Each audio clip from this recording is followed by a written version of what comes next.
Hello friends, मेरा नाम अभिषेक कुमार है और आपका स्वागत है मेरे इस यूट्यूब चैनल में। ठीक है, जिसमें हम पढ़ रहे हैं क्लास 10th की एनसीईआरटी मैथ्स। ठीक है, तो हमने पिछले वीडियो में एक्सरसाइज 3.2 चैप्टर 3 जो हमारा pair of linear equation in two variables चल रहा था, उसकी एक्सरसाइज 3.2 के कुछ हमने वर्ड प्रॉब्लम्स किए थे। ठीक है, कुछ एक दो हम 3 वर्ड प्रॉब्लम्स हमने कर लिए थे। ठीक है, अब आते हैं हम उसके यानी जो थर्ड क्वेश्चन था हमारा। ठीक है, एक्सरसाइज में थर्ड क्वेश्चन है, उसमें 6 पार्ट हैं टोटल। उन 6 के 6 पार्ट जो है वर्ड प्रॉब्लम है। ठीक है, तो उसमें से 3 वर्ड प्रॉब्लम हमने कर लिए थे। अब आज बात करेंगे हम फोर्थ। ठीक है, एक्सरसाइज 3.2 का जो थर्ड क्वेश्चन है। ठीक है, थर्ड क्वेश्चन है उसका फोर्थ पार्ट। थर्ड क्वेश्चन का फोर्थ पार्ट आप उसको पढ़ें ध्यान से। ठीक है, और मेरे साथ भी पढ़ें और खुद समझने की कोशिश करें। अगर समझ में नहीं आ रहा तो आप फिर मैं समझाता हूँ। ठीक है, आप उसको सुने। ठीक है, ये कह रहा है a taxi charges in a city consist of a fixed charge together with the charge for the distance covered for the distance of 10 kilometre charge paid is 105 rupees and for a journey of 15 kilometre the charge paid is rupees 155. What are the fixed charges and charge per kilometer? How much a person have to pay for traveling a distance? ठीक है, एक taxi है। ठीक है, एक taxi है जो अपना किराया लेती है। ठीक है, कितना ले लेती है? किराया लेती है, और एक फिक्स्ड किराया है उसका। ठीक है, एक टैक्सी है हमारे पास, एक टैक्सी है। ठीक है, उसमें जैसे ही आप कोई इंसान बैठेगा तो उसका एक फिक्स्ड किराया होगा। ठीक है, वो फिक्स्ड किराया मान लेते हैं एक्स है। कितना है? एक्स है। ये क्या है? फिक्स्ड चार्ज है। फिक्स्ड चार्ज कितना है? एक्स है। यानी कि उसमें जैसे ही आप बैठे इतना तो आपको देना ही पड़ेगा। इतना तो क्या है? देना ही पड़ेगा। यानी कि ये हो गया फिक्स्ड चार्ज। और एक दूसरा है इसमें पर किलोमीटर चार्ज। क्या है? पर किलोमीटर चार्ज। पर किलोमीटर चार्ज इसको मैं मान लेता हूँ वाई। ठीक है, पर किलोमीटर चार्ज कितना मान लिया? वाई मान लिया। यानी पर किलोमीटर चार्ज यानी कि 1 किलोमीटर जाने का कितना है? वाई चार्ज है। तो 2 किलोमीटर कोई गया तो 2y किराया देना पड़ेगा उसको। अगर कोई 5 किलोमीटर गया है तो उसको 5y किराया देना पड़ेगा, और साथ में x रुपये तो देने ही पड़ेंगे क्योंकि वो तो फिक्स्ड चार्ज है। किराया के साथ पर किलोमीटर चार्ज के साथ एक फिक्स्ड किराया उसको देना ही देना पड़ेगा। ठीक है, जो भी उसमें बैठेगा उसको फिक्स्ड चार्ज देना पड़ेगा, और जितना भी किलोमीटर वो चलेगा उतना उसका किराया भी उसको देना पड़ेगा। ठीक है, तो ये दोनों मिला के हमें कैलकुलेट करना है कि उसको कितना किराया या कितना उसका फिक्स्ड किराया और कितना उसका पर किलोमीटर किराया है। ये हमें दोनों चीज़ फाइंड करनी है। ठीक है, और उसके बाद एक चीज़ और पूछिए लास्ट में। ठीक है, उसको हम पहले इतना सॉल्व कर लेते हैं, उसके बाद उसको चर्चा करेंगे। ठीक है, तो यहाँ पर लिख लेते हैं let fixed charge is equal to X rupees. ठीक है, तो वो जो फिक्स्ड चार्ज ले रहा है यानी कि एक जो फिक्स्ड एकदम बैठते ही, ठीक है, अगर उसमें कोई हल्का सा बैठ भी गया तो भी वो फिक्स्ड चार्ज उसका ले लेगा। तो वो कितना है? एक्स रुपीज़ है। ठीक है, एक्स रुपीज़ है। और पर किलोमीटर चार्ज, ठीक है, पर किलोमीटर चार्ज, और हर किलोमीटर का चार्ज वो कितना ले रहा है? वाई रुपीज़ ले रहा है। ठीक है, यानी 1 किलोमीटर जाने में वाई रुपीज़, 2 किलोमीटर जाने में 2y, 3 किलोमीटर 3y। ठीक है, 3y हो जाएगा।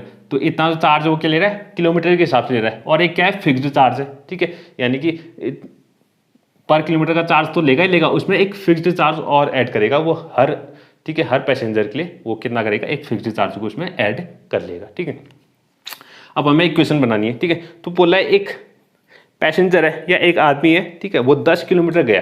कितना चला?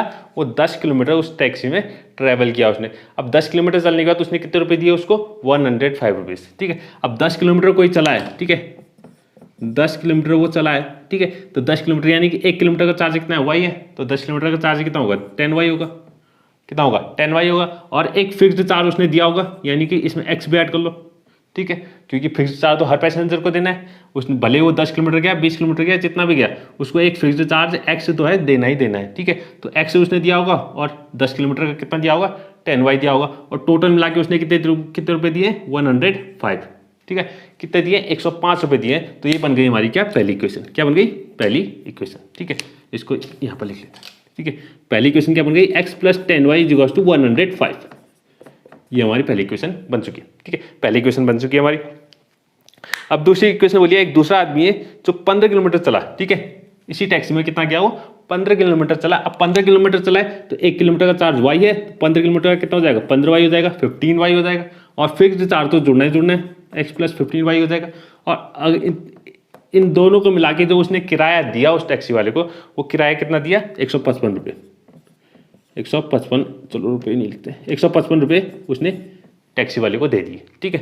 तो हमें बताना है कि ये जो फिक्स्ड चार्ज एक्स और ये जो पर किलोमीटर चार्ज वाई है ये कितना होगा, ठीक है। तो हम सब्स्टिट्यूशन मेथड से सॉल्व करेंगे। कैसे करेंगे?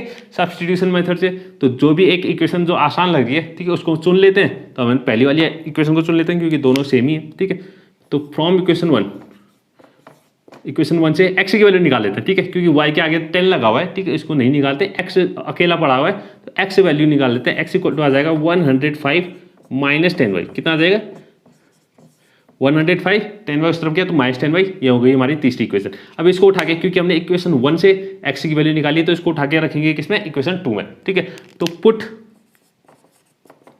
दिस इन इक्वेशन 2, इसको उठा के कहाँ रख देंगे, इक्वेशन 2 में रख देंगे। तो x की जगह पे कितना आ जाएगा 105 minus 10y, 105 minus 10y x की जगह पे आ गया प्लस 15y, ऐसा ही रहा, इज इक्वल टू 155। ओके, अब 105 माइनस 10 और प्लस 15, माइनस 10 प्लस 15 कितना हो जाएगा प्लस 5y, कितना हो जाएगा plus 5y is equal to 155। इस 105 को उठा के इस तरफ भेजते हैं तो ये आ जाएगा 5y इज इक्वल टू आ जाएगा 155 माइनस 105। अब 155 में से अगर 105 को हम माइनस कर देंगे तो कितना बचेगा 85 बचेगा, 50 बच गया। तो y इज इक्वल टू आ गया 50/5 यानी कि 10। तो y की जो वैल्यू आ गई वो कितनी आ गई 10 आ गई, y की वैल्यू कितनी आ गई 10 आ चुकी है। यहाँ पर लिख देंगे y is equal to 10, y की वैल्यू 10 आ चुकी है। तो एक वेरिएबल तो निकल चुका है, यानी कि y जो हमारा पर किलोमीटर चार्ज था वो कितना है 10 रुपये, ठीक है, यानी 1 किलोमीटर जाने का वो 10 रुपये ले रहा है, ठीक है। अब हमें x निकालना, तो x कहाँ से निकलेगा इक्वेशन 3 से, क्योंकि यहाँ पर x हम निकाल चुके थे, ठीक है, लेकिन y की वजह से ये कैलकुलेट नहीं हो पाया, ठीक है, क्योंकि y हमें नहीं पता था, ठीक है। अब y पता चल गया है तो इसको y को यहाँ पर रखते हैं तो हमारा x आराम से निकल आएगा। तो यहाँ पर लिखते हैं फ्रॉम 3, इक्वेशन 3 की मदद से हम क्या करेंगे x निकाल लेंगे। तो x इक्वल टू आ जाएगा 105 माइनस 10y, 10y है, 10 इंटू कितना हो जाएगा y की जगह हम 10 लिख देंगे, तो यहाँ जाएगा x is equal to 105 minus 10 10 जा 100, तो x इज इक्वल टू आएगा 5, 105 माइनस 100 कितना 5, तो x की वैल्यू आ गई 5 हमारे पास, ठीक है, यानी कि फिक्स्ड चार्ज जो आ गया वो कितना है 5 रुपीज़ है, ठीक है, और पर किलोमीटर चार्ज कितना है y है, ठीक है, यानी कि यहाँ पर लिख देंगे hence fixed charge is equal to 5 rupees. Fixed charge कितना है 5 रुपये, और पर किलोमीटर चार्ज वो कितना है 10 रुपीज़, कितना है हमारे पास 10 रुपीज़ है, ठीक है। तो ये तो हमारा सॉल्व हो गया, ठीक है। लेकिन लास्ट में इसने एक चीज़ और पूछी थी कि how much a person have to pay for travelling a distance of 25 kilometre. अब ये बोला है अगर कोई एक पर्सन है उसको 25 किलोमीटर इस टैक्सी में चलना है, ठीक है, 25 किलोमीटर तक जाना है, तो उसको वो कितना रुपीज़ पे करेगा, ठीक है। तो यहाँ पर लिख देंगे, ठीक है, अगले में 25 किलोमीटर उसको जाना है, ठीक है, क्या करना है 25 किलोमीटर जाना है, 25 किलोमीटर जाना है, तो पर किलोमीटर का चार्ज कितना है y है, पर किलोमीटर का चार्ज कितना है 10 रुपये, 1 किलोमीटर का चार्ज 10 रुपये, तो 25 किलोमीटर का कितना हो जाएगा 25 इंटू 10 हो जाएगा, कितना हो जाएगा 25 इंटू 10, और प्लस फिक्स्ड चार्ज तो लगेगा, ये तो पर किलोमीटर जितना भी डिस्टेंस ट्रैवल करेगा उसका चार्ज है, और उसमें फिक्स्ड चार्ज प्लस 5 लग जाएगा। तो इसको सॉल्व करते हैं, 5 प्लस 250, तो ये आ जाएगा 255 रुपीज़, ठीक है, यानी कि 25 किलोमीटर में अगर किसी इंसान को, किसी पैसेंजर को इस टैक्सी में क्या जाना है 25 किलोमीटर तक जाना है, तो उसको 255 रुपीज़ देने पड़ेंगे उसको, ठीक है। तो ये हमें कैलकुलेट करना था, ठीक है। तो ये हमारा कंप्लीट क्वेश्चन कंप्लीट हो गया, ठीक है, इसको नोट कर ले। अब आते हैं इसके अगले क्वेश्चन में, 5th क्वेश्चन, इसका 5th पार्ट, ठीक है, क्वेश्चन 3 का ही क्या है 5th पार्ट है। एनसीईआरटी की बुक को सामने खोल लें तब आपको ज़्यादा समझ में आएगा, ठीक है, और वो भी नई वाली, ठीक है, नई वाली, ठीक है। अब इसके 5th पार्ट में आते हैं, 5th पार्ट को पढ़ते हैं, ठीक है। 5th पार्ट कह रहा है अब fraction becomes 9/11 if 2 is added to both numerator and denominator, if 3 is added to both the numerator and the denominator it becomes 5/6, find the fraction, ठीक है। अब फ्रैक्शन क्या होता है, फ्रैक्शन सब जानते होंगे, ठीक है। फ्रैक्शन क्या होता है a/b कुछ इस तरीके का क्या दिखता है फ्रैक्शन हमारा दिखता है, ठीक है। फ्रैक्शन हमारा कुछ इस तरीके का दिखता है जिसमें ऊपर वाला जो टर्म है, ऊपर वाला जो नंबर इसको कहते हैं न्यूमरेटर, क्या कहते हैं न्यूमरेटर, और जो नीचे वाला टर्म है इसको कहते हैं हम डिनोमिनेटर, क्या कहते हैं डिनोमिनेटर, ठीक है, तो न्यूमरेटर वो फ्रैक्शन में क्या होती है, दो चीज़ें होती हैं, एक न्यूमरेटर होता है, एक डिनोमिनेटर होता है। जो ऊपर वाला नंबर या ऊपर वाला टर्म होता है उसको कहते हैं न्यूमरेटर, उसको क्या कहते हैं न्यूमरेटर, और जो नीचे वाला टर्म होता है उसको कहते हैं डिनोमिनेटर, उसको क्या कहते हैं डिनोमिनेटर कहते हैं। ठीक है, तो आपको फ्रैक्शन में बस इतना याद रखना है, बाकी ये क्वेश्चन आसान है। ठीक है, तो हम मान लेते हैं एक फ्रैक्शन हमें निकालना है। ठीक है, एक फ्रैक्शन हमें निकालना है, तो उसका हम मान लेते हैं let numerator is equal to, उस फ्रैक्शन का न्यूमरेटर मैं मान लेता हूँ x है, उस फ्रैक्शन का न्यूमरेटर कितना x है, और डिनोमिनेटर, उस फ्रैक्शन का डिनोमिनेटर जो है हमारे पास वो कितना है y है। ठीक है, न्यूमरेटर मैंने मान लिया x और डिनोमिनेटर मान लिया y, यानी कि जो फ्रैक्शन होगा वो कैसा होगा, x अपन y होगा। कैसा होगा, x अपन y, जिसका न्यूमरेटर कितना है x है और डिनोमिनेटर कितना है y है। ठीक है, तो न्यूमरेटर मैंने x मान लिया, डिनोमिनेटर कितना मान लिया, y मान लिया। ठीक है, तो ये जो फ्रैक्शन होगा हमारे पास x अपन y होगा, कितना होगा, x अपन y। अब ये बोला है a fraction becomes 9/11 if 2 is added to both the numerator and the denominator. ये बोला है अगर न्यूमरेटर और डिनोमिनेटर में दोनों में हम 2 ऐड कर लें। ठीक है, न्यूमरेटर और डिनोमिनेटर मैं दोनों में क्या कर लूँ, मैं 2 ऐड कर लूँ, न्यूमरेटर में भी और डिनोमिनेटर में भी दोनों में क्या कर लूँ, मैं 2 ऐड कर लूँ, तो इट बिकम्स 9/11। तो ये कितना बन जाता है, 9/11 बन जाता है। कितना बन जाता है, 9/11 बन जाता है। ठीक है, तो अब इसको ये हमारी एक इक्वेशन आ गई। अब ये कुछ लीनियर इक्वेशन जैसी तो दिख नहीं रही, तो इसको थोड़ा सा सॉल्व करना पड़ेगा, तब जाके हमें क्या दिखेगी, लीनियर इक्वेशन जैसी दिखेगी। तो हमें क्या करना है, क्रॉस मल्टीप्लाई करना है। क्या करना है, क्रॉस मल्टीप्लाई। ठीक है, तो क्रॉस मल्टीप्लाई करना आता ही होगा, यानी कि 11 जो है यहाँ इससे मल्टीप्लाई हो जाएगा और y+2 जो है यहाँ 9 से मल्टीप्लाई हो जाएगा। क्रॉस मल्टीप्लाई हमें कर देना है। ठीक है, तो 11 यहाँ मल्टीप्लाई हो जाएगा, तो ये 11 × x+2 हो जाएगा इज इक्वल टू, और यहाँ हो जाएगा 9 × y+2। ओके, तो अब ये आ जाएगा 11x + 22 और यहाँ आ जाएगा 9y + 18। ओके, इन दोनों को उठा के इस तरफ ले आते हैं, या तो सिर्फ 9y को उठा के लिए यहाँ लेते हैं, 22 को उस तरफ भेज देते हैं, तो 11x आ जाएगा और -9y आ जाएगा, और 18 वहाँ पहले से है और 22 को उठा के वहाँ भेज दिया तो -22। तो ये आ गया 11x - 9y is equal to 18 - 22 कितना, -4। कितना आ गया, -4। अब ये कुछ लीनियर इक्वेशन जैसी दिख रही है। ठीक है, तो ये आ गई हमारे पास क्या, linear equation 11x - 9y is equal to 4। इसको मैं यहाँ लिख लेता हूँ। ठीक है, 11x - 9y is equal to -4, ये हमारी पहली इक्वेशन होगी। ठीक है, क्या हो गई, पहली इक्वेशन हो गई 11x - 9y is equal to -4। ठीक है, तो ये हमने इस तरीके से निकाली। ये सब लिखना जरूरी है। ठीक है, ये नहीं कि मैं इरेज कर रहा हूँ तो आपको मिटा देना है। ठीक है, ये लिखना जरूरी है, पहली इक्वेशन हमारी ये बन जाएगी। ठीक है, अब आते हैं इसके सेकंड कंडीशन में। एक दूसरी बात भी इसने बोल रखी है, दूसरी इक्वेशन कैसे बनेगी उसके लिए क्या बोल रखा है इसने, if 3 is added to both the numerator and denominator. अगर 3 को ऐड करें, क्या करें, 3 को ऐड कर दें न्यूमरेटर और डिनोमिनेटर में, x + 3 कर दें और y + 3 कर दें। न्यूमरेटर में भी 3 ऐड करना है और डिनोमिनेटर में 3 ऐड करना है, तो हमारा फ्रैक्शन जो बन जाएगा वो कितना बन जाएगा, 5/6। तो ये बोला फ्रैक्शन कितना बन जाएगा, 5/6 बन जाएगा। तो फिर से क्रॉस मल्टीप्लाई करते हैं, ठीक है, तो ये आ जाएगा 6 × x + 3, 6 तो x + 3 से मल्टीप्लाई हो गया, और 5 से कौन मल्टीप्लाई हो जाएगा, y + 3। ओके, अब नेक्स्ट 6 को मल्टीप्लाई करते हैं, 6x + 6 × 3 = 18 और 5y + 5 × 3 = 15।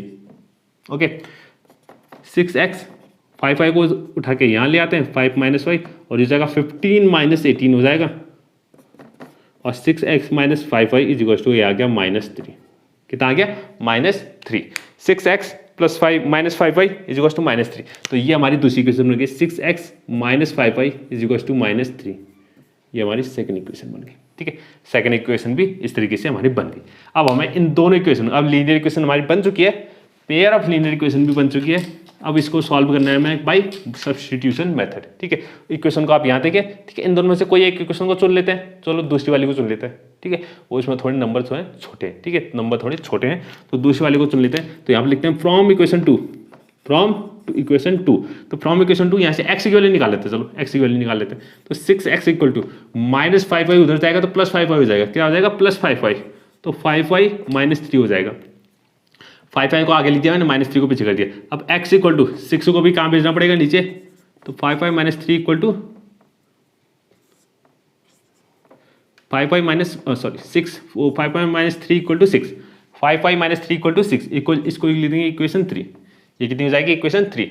ठीक है, इक्वेशन 3। अब ये जो x की वैल्यू निकाली, कहाँ से निकाली, इक्वेशन 2 से निकाली, तो इसको उठा के रखेंगे कहाँ, इक्वेशन 1 में। ठीक है, तो put this value in equation 1, put this in equation 1। इसको उठा के इक्वेशन 1 में रख देंगे x की जगह पे, x जहाँ पर दिख रहा है वहाँ पर x की जगह पे ये पूरा इतना हम रख देंगे, ठीक है। तो 11 तो 11 रहेगा और ब्रैकेट लगा देते हैं, x की जगह पे लिख देंगे 5y - 3/6, 5y - 3/6 -9y सेम रहेगा इक्वल टू -4, ये भी ऐसा ही रहेगा, ठीक। अब 11 से 6 तो करता नहीं है, तो 11 को अंदर मल्टीप्लाई करना पड़ेगा, 11 5 से 55y -33 अपॉन कितना 6 है, ठीक है, -9y इक्वल टू -4।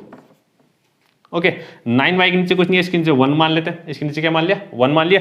अब इनका एलसीएम ले लेते हैं, तो एलसीएम लेंगे तो एलसीएम कितना आएगा 6 आ जाएगा। ओके, तो 6 1 जा तो 1 × 1 यानी कितना आ जाएगा 55y -33 आ जाएगा।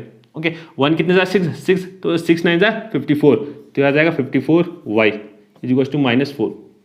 ओके, अब ये 6 से उस तरफ जाएगा तो ये मल्टीप्लाई हो जाएगा, 6 4 जा 24 हो जाएगा, -24 हो जाएगा उस तरफ। अब यहाँ सॉल्व करना है 55y -54y, 55y -54y कितना होता है, सिर्फ y हो जाएगा, कितना बन जाएगा सिर्फ y बच जाएगा, और -33 है यहाँ पर, -33 इक्वल टू 6 4 जा 24 यानी कि -24 आ गया, कितना आ गया -24 आ गया, ठीक है। तो y इक्वल टू -33 को उस तरफ भेजते हैं तो +33 और ये -24 पहले से वहाँ है, तो 33 में से अगर 24 माइनस करें, ठीक है, 33 में से अगर हम 24 को क्या करते हैं माइनस करते हैं तो ये कितना आएगा 9 आएगा, कितना आएगा 9 आएगा। तो y की वैल्यू कितनी आ गई हमारे पास 9 आ गई है, ठीक है। तो एक वेरिएबल तो हमारा निकल चुका है, यानी कि डिनोमिनेटर हमारा y जो है निकल चुका है, डिनोमिनेटर कितना आएगा 9 आएगा। अब इस y को 9 को इक्वल टू रख के कहाँ रख देंगे इक्वेशन 3 में, यानी कि from equation 3 x is equal to, यहाँ से x निकल आएगा 5y है तो 5 × y की जगह पे 9 रख देंगे, -3 है अपॉन कितना है 6 है, ठीक है। तो x इक्वल टू 5 9 जा 45 -3 अपॉन 6, 45 -3 कितना होता है 42 होता है अपॉन 6, 6 से कितने जा 7 जा, तो x इक्वल टू कितना आ गया 7 आ गया, x इक्वल टू कितना आ गया 7 आ गया। तो ये हो जाएगा हमारे पास क्या न्यूमरेटर, x हमने न्यूमरेटर क्या माना था x माना था, तो x इक्वल टू कितना आ गया 7 आ गया, तो यानी कि हमारा न्यूमरेटर भी आ गया डिनोमिनेटर भी आ गया, तो यानी कि फ्रैक्शन मिल चुका है, ठीक है। तो ये अगला आंसर लिख देंगे हेंस द फ्रैक्शन इज, पहले न्यूमरेटर ऊपर क्या आएगा x ऊपर आएगा यानी कि 7/9, जो हमारा जो फ्रैक्शन चाहिए था हमें, जो हमें निकालना था वो आ गया कितना 7/9, तो यही हमारा फ्रैक्शन होगा जो हमारा आंसर होगा, ठीक है। 5th part. अब आते हैं 6th पार्ट में, ठीक है। इसके 6th पार्ट में आते हैं, ठीक है, जो कि आखिरी है इस एक्सरसाइज का भी, ठीक है, आखिरी पार्ट है, उसको लिख लेते हैं। आखिरी क्वेश्चन है 6th पार्ट, जो कि एज से रिलेटेड है, ठीक है। एज वाली जो वर्ड प्रॉब्लम है वो सबसे ज़्यादा इंपॉर्टेंट होते हैं और सबसे समझना उनको थोड़ा सा मुश्किल होता है, ठीक है, और एग्जाम में भी सबसे ज़्यादा यही आते हैं ये एज वाले, ठीक है। तो आप इसको ध्यान से पढ़ें कि 5 years hence the age of Jacob will be 3 times that of his son. 5 years ago Jacob's age was 7 times that of his son. What are their present ages? ठीक है, तो दो लोग इसमें दो लोग हैं, एक जेकब है और जेकब का बेटा है, ठीक है, जेकब्स सन है, ठीक है। तो एक की एज को x मान लेते हैं, एक की एज को y मान लेते हैं, ठीक है। Let Jacob's age is equal to, मैंने x मानी, जेकब की एज मानी मैंने x, और जेकब्स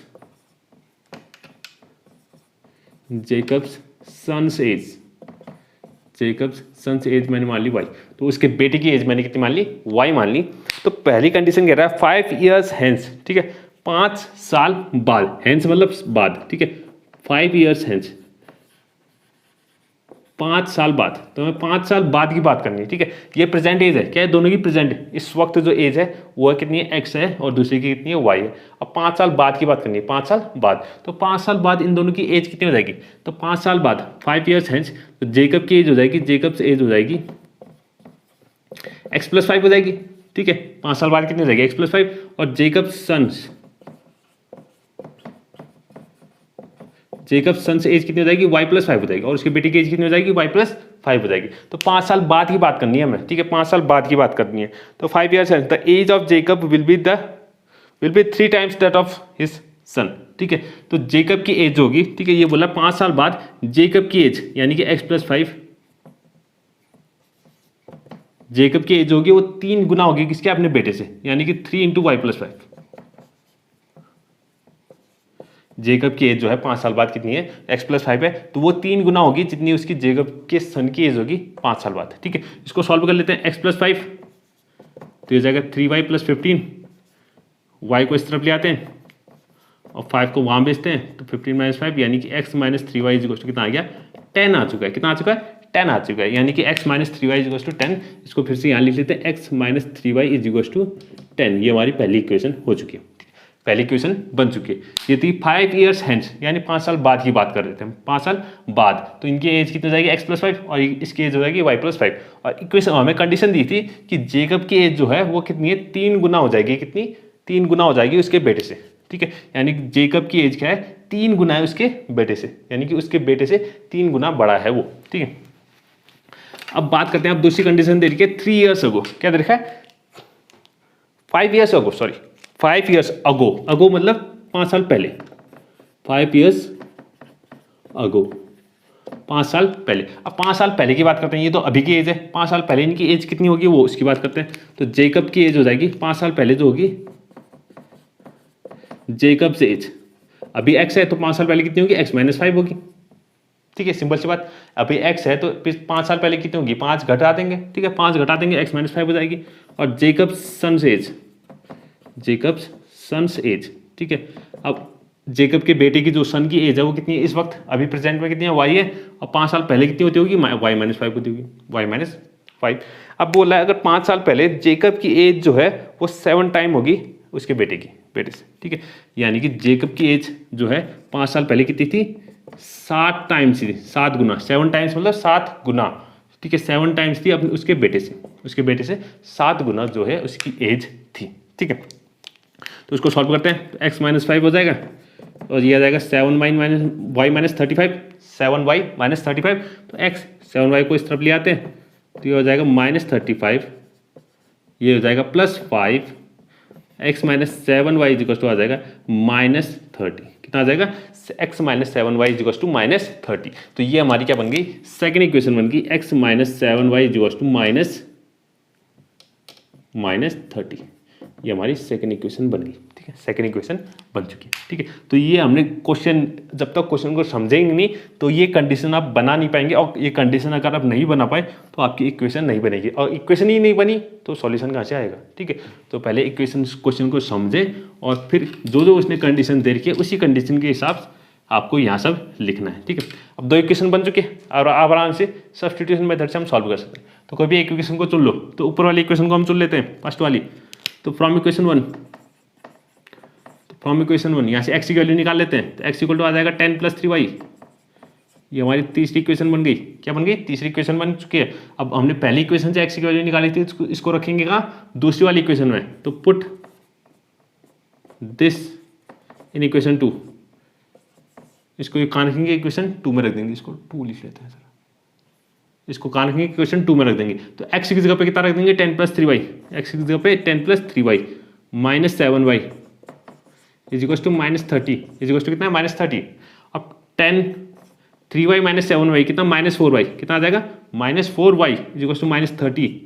तो माइनस 4y को यहीं रख देते हैं, या चलो इसको माइनस 4y को उस तरफ भेज देते हैं ताकि प्लस हो जाए।